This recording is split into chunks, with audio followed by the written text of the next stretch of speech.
सिखा लो माँ को, शैतान है बेटा, जुदा हो नहीं सकता। जिसने कहा तू कत्ल कर इंसान, खुदा हो नहीं सकता। नमस्कार आदाब साथियों, मैं हूं आपके साथ ज़फ़र हेरेटिक, आपका दोस्त, आपका होस्ट। मेरी इस वीडियो को लाइक करें, शेयर करें और मेरे चैनल को सब्सक्राइब करें। साथ ही घंटी के बटन को दबाकर ऑल नोटिफिकेशन ऑप्शन को सेलेक्ट कर लें। तो मेरे शो में एक बार फिर आपका स्वागत है। जैसा कि मैंने पहले भी आपसे वादा किया था, तो आज मैं अपने शो में आपके लिए लेकर आया हूं कुछ ऐसा जो कि साबित करेगा कि इस्लाम शांति का मज़हब नहीं है। हम बात करेंगे शांति के संदेश की जो कि कुरान में दिया गया है। अच्छा, तो सबसे पहले ये समझते हैं कि कुरान और हदीस में फ़र्क क्या है। इनमें जो सबसे बड़ा फ़र्क या अंतर है वो ये है कि कुरान अकॉर्डिंग टू इस्लाम खुदा की तरफ से ज़मीन पर भेजा गया डायरेक्ट संदेश है, जबकि हदीस में मोहम्मद साहब की टीचिंग्स हैं। हदीस भी कई तरह की होती हैं, कुछ ऑथेंटिक होती हैं और कुछ वीक होती हैं। किसी भी हदीत को ऑथेंटिक हदीत तभी माना जाता है जब उन्हें कलेक्ट करने वाला व्यक्ति किसी भी घटना को मोहम्मद साहब के टाइम के जो उनके बहुत करीबी लोग थे और जो उनके सहाबा थे उनसे सीधा जोड़ दे। हदीत कुछ इस तरह बनाई गई थी कि मोहम्मद साहब की ज़िंदगी को किसी ने करीब से देखा और उनके जीवन की किसी घटना को उसने अपने किसी करीबी को बताया, फिर उसने किसी को बताया, फिर उसने किसी को बताया। इस तरह से ये एक पूरी बहुत लंबी चेन बनती चली गई और लास्ट में इन सबको कलेक्ट करके इनकी एक बुक्स बना दी गई। अब जो हदीत कलेक्टर होता है वो इसी चैन को वेरीफाई करता है कि क्या कोई चैन मोहम्मद साहब के करीबी लोगों तक पहुंच पाती है या नहीं, उसका रेफरेंस वहां तक मिल पाता है कि नहीं मिल पाता। मतलब कहीं ऐसा तो नहीं किसी ने अपनी तरफ से एक बात बनाकर झूठ बोल दी। अब ऑथेंटिक हदीत देखते हैं कौन कौन सी हैं। दो हदीसें हैं जिन्हें बहुत ज़्यादा ऑथेंटिक माना जाता है और वो हैं साही बुखारी और साही मुस्लिम। ऐसा नहीं है कि केवल ये दो ही साही हैं, बल्कि साही हदीत और भी हैं, लेकिन इनमें जो सबसे ज़्यादा ऑथेंटिक मानी जाती हैं वो ये दो ही मानी जाती हैं। मैं कोशिश करूँगा कि मेरी अपकमिंग वीडियोस में ज़्यादातर रेफरेंसेस इन्हीं दोनों हदीत में से हों या साही हदीत, साही वर्ड के साथ, साही मतलब ऑथेंटिक के साथ हों। हदीत इस्लाम का बहुत बड़ा पार्ट होती हैं। बिना हदीत के आप इस्लाम को समझ नहीं सकते हैं, क्योंकि कुरान एक पोएट्री है और हदीत उसका सार। कुछ मुस्लिम लोग हदीत को नहीं मानते हैं क्योंकि इस्लाम की ज़्यादातर बुराइयां उन्हें इसी के अंदर दिखाई देती हैं। इसलिए जो पीसफुल मॉडर्न मुस्लिम होते हैं वो हदीत को मानने से इनकार कर देते हैं। आज की वीडियो में मैं केवल कुरान के रेफरेंसेस ही लूँगा ताकि जो मॉडर्न मुस्लिम हैं वो इस बात को भी समझ लें कि जिस कुरान को वो बहुत पीसफुल समझते हैं वो भी नफ़रत से या हिंसा से खाली नहीं है। मुस्लिम लोग अक्सर इस्लाम को बचाने के लिए इस्लाम की बुराइयों की जो तुलना है वो दूसरे मज़हबों की जो बुराइयां हैं उनके साथ करते हैं, ताकि ये बता सके कि ये बाकी से बेहतर है। लेकिन जब बात आती है इंसानियत की तो ये लोग भाग जाते हैं। तो मेरे शो में हम इसकी तुलना सिर्फ इंसानियत से करेंगे। तो इस्लाम की शांति को हम 3 भागों में बांटेंगे। बिलीवर के साथ शांति, जिसने बिलीफ को छोड़ दिया है उसके साथ शांति, और तीसरा अदर बिलीवर, जो जिसका कुछ अदर बिलीफ है उसके साथ शांति। तो सबसे पहले चलते हैं बिलीवर के साथ शांति पर, यानी कि वाइफ। कुरान की सूरा नंबर 4 आयत नंबर 34 में कहा गया है कि हस्बैंड ही वाइफ का कर्ता धर्ता होता है और जिस हस्बैंड को अपनी वाइफ से नाफरमानी का डर हो तो वो उसे पीट सकता है और सही रास्ते पर ला सकता है।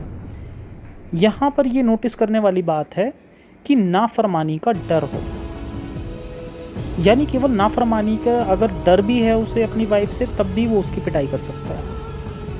इससे हमें ये पता चलता है कि जो इस्लाम की टीचिंग्स हैं वो बहुत पुराने ज़माने के हैं, जब पति को पूरी दुनिया में परमेश्वर माना जाता था और पत्नी को, वाइफ को उसकी गुलाम समझा जाता था। तब बीवी को पीटना बहुत आम बात हुआ करती थी और हम हदीस से भी इसे वेरीफाई कर सकते हैं। लेकिन यहाँ हम केवल कुरान के रेफरेंस की ही बात कर रहे हैं और कुरान क्लियरली मेंशन करता है कि बीवी को पीटा जा सकता है। चलिए चलते हैं सेकंड टाइप के लोगों के प्रति इस्लाम की शांति की तरफ, मतलब टर्न बिलीवर या रिबेलियन बिलीवर। ऐसे लोगों के लिए कुरान की सूरा नंबर 5 आयत नंबर 33 कहती है कि वह लोग जो अल्लाह या उसके मैसेंजर के साथ वॉर में लग जाते हैं, मतलब सीधे युद्ध में लग जाते हैं जैसे मैं लगा हुआ हूँ, और ज़मीन में फसाद फैलाते हैं, उनकी सज़ा ये है कि उनके हाथ पैर अपोजिट साइड से काटे जाने चाहिए। यहाँ पर अपोजिट साइड का मतलब है कि अगर पहले लेफ़्ट का हाथ काटा है तो राइट का पैर काटा जाएगा, फिर राइट का हाथ काटा जाएगा, फिर लेफ़्ट का पैर काटा जाएगा। ये सज़ा इन लोगों के लिए, मुझ जैसे लोगों के लिए, यहाँ दुनिया के लिए है। बाकी नर्क में तो हम लोगों के लिए स्पेशल सज़ा होगी। तो आप देख सकते हैं, मतलब अपोजिट साइड से हाथ पैरों को एक एक करके काटा जा रहा है, मतलब कि एक तरह से एक इंसान को टॉर्चर किया जा रहा है। यहाँ हमारे कुछ मुस्लिम भाई ये भी कहेंगे कि मैंने 5:33 की बात की, लेकिन इसके जस्ट पहले और बाद वाली का जिक्र नहीं किया, यानी कि 5:32 और 5:34। तो मैं यहाँ बता दूँ कि जो 5:34 है वो कहती है कि अगर मैं समय रहते तौबा कर लूँ तो हाथ पैर कटने से बच सकता हूँ। और 5:30 और की बात करें तो मैं यहाँ पर बता दूँ, इसमें मुस्लिम लोग दावा करते हैं कि कहा गया है कि किसी भी इनोसेंट को मारना ऐसा है जैसे पूरी इंसानियत को मार देना। तो यहाँ पर वर्ड इनोसेंट नहीं है, बल्कि यहाँ पर वर्ड सोल है, और सोल का मतलब भी कुछ अलग है। इसके लिए मैं फिर कभी एक सेपरेट वीडियो बनाऊंगा और इस आयत का पूरा मतलब डिटेल में समझाऊंगा। तो यहाँ पर इस वर्स मतलब कि 5:33 को मेंशन करने का मतलब यही है कि किस तरह से किसी एक इंसान को, चाहे उसने कुछ भी किया है, उसे तड़पा कर मारने की बात की जा रही है। हिंसा का सहारा लिया जा रहा है, हिंसा करने की बात की जा रही है एक डिवाइन बुक में। तो चलिए चलते हैं तीसरे तरह के लोगों के प्रति इस्लाम की शांति की तरफ, नॉन बिलीवर्स या अदर बिलीवर के प्रति शांति। अब अदर बिलीवर के प्रति हमारी शांति की आयत आती है सूरा नंबर 109। 109 एक ऐसी आयत है जिसमें ये सचमुच में एक बहुत पीसफुल है। इसमें कहा गया है कि आप हमारे मज़हब को नहीं मानेंगे, हम आपके मज़हब को नहीं मानेंगे, इसलिए आपको आपका मज़हब मुबारक और हमें हमारा मज़हब मुबारक। चलिए अब चलते हैं एक और आयत की तरफ और देखते हैं कि ये क्या कहती है। सूरा नंबर 9 आयत नंबर 29। जो अल्लाह में और क़यामत के दिन में बिलीव नहीं करते उन्हें मारो और उनसे तब तक लड़ो जब तक कि वह जजिया कर देना ना स्टार्ट कर दें। इन दोनों आयतों में इतना अंतर क्यों है? ज़्यादातर मुस्लिम पहले वाली आयत को कोट करते हैं और कोशिश करते हैं दिखाने की कि इस्लाम कितना पीसफुल है। दरअसल इन दोनों के बीच में एक आयत और आती है, सूरा नंबर 22 आयत नंबर 39 एंड 40। लड़ने की परमिशन कुछ लोगों को दे दी गई है जिनके घर छिन गए हैं, और क्योंकि वे कहते थे कि उनका लॉर्ड अल्लाह है। यहाँ सबको परमिशन नहीं मिली थी, केवल कुछ लोगों को मिली थी। अब इसे समझने की कोशिश करते हैं। पहले जो आयत थी वो तब उतरी थी जब मोहम्मद साहब के पास बहुत कम लोग थे, इसलिए इतनी पीसफुल आयत उतरी थी। फिर जब उनके पास कुछ आर्मी बढ़ गई तब दूसरी वाली, जिसमें कि कुछ लोगों को परमिशन दी गई, और सबसे लास्ट में उतरी तीसरी आयत, मतलब अदर बिलीवर को मारो, उनसे लड़ो जब तक कि वह जजिया कर देना ना स्टार्ट कर दें। दरअसल मुस्लिम लोग उस आयत का इस्तेमाल कर लेते हैं जो उनके अकॉर्डिंग या सिचुएशन के अकॉर्डिंग सही बैठ रही हो, जबकि सही आयत वही होती है जो सबसे लास्ट में आती है, यानी कि 9:29। ये आयतें स्ट्रॉन्ग अदर बिलीवर के लिए थीं, जो कि उनके स्ट्रॉन्ग होने की वजह से एक एक करके आईं और धीरे धीरे हिंसा की तरफ बढ़ीं। अब एक देखते हैं कमज़ोर अदर बिलीवर के लिए क्या आयत आई थी ऊपर से। सूरा नंबर 9 आयत नंबर 5, जो कि पैगन्स के लिए थी, क्योंकि ये कमज़ोर लोग थे, कम लोग थे बहुत। तो कहा गया है कि पाक महीने ख़त्म होने के बाद जहाँ दिखे मार दो। पाक महीने दरअसल 4 महीने होते हैं, 12 महीने में से 4 महीनों को पाक महीना समझा जाता है।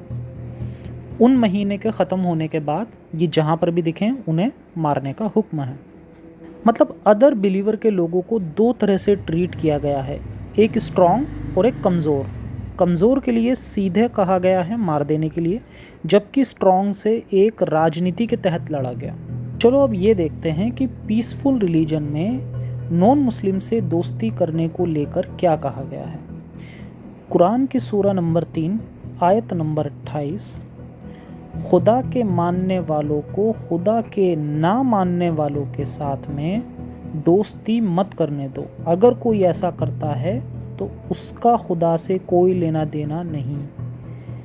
यहाँ पर एक चीज़ ये भी कही गई है, एक्सेप्ट प्रूडेंस, मतलब अगर आपका मतलब निकल रहा है तभी आपकी दोस्ती सही है, अदरवाइज़ दिल से दोस्ती मत करो। एक ये और देखते हैं 5:51, ओ ईमान वालों, यहूदी और क्रिश्चियन से दोस्ती ना करो, उल्टा वो आपस में तुम्हारे खिलाफ दोस्त हैं और जो उनके साथ जाएगा वो भी उनमें से एक होगा। तो ये थे कुछ हिंसा और नफ़रत के सबूत, वो भी डिवाइन बुक कुरान के हवालों पर। इसके अलावा एक और स्पेशल वीडियो मैं कुरान के ही हवाले से नैतिकता मतलब मोरालिटी पर भी बनाऊंगा कभी, बाकी हदीसों पर तो आती ही रहेंगी।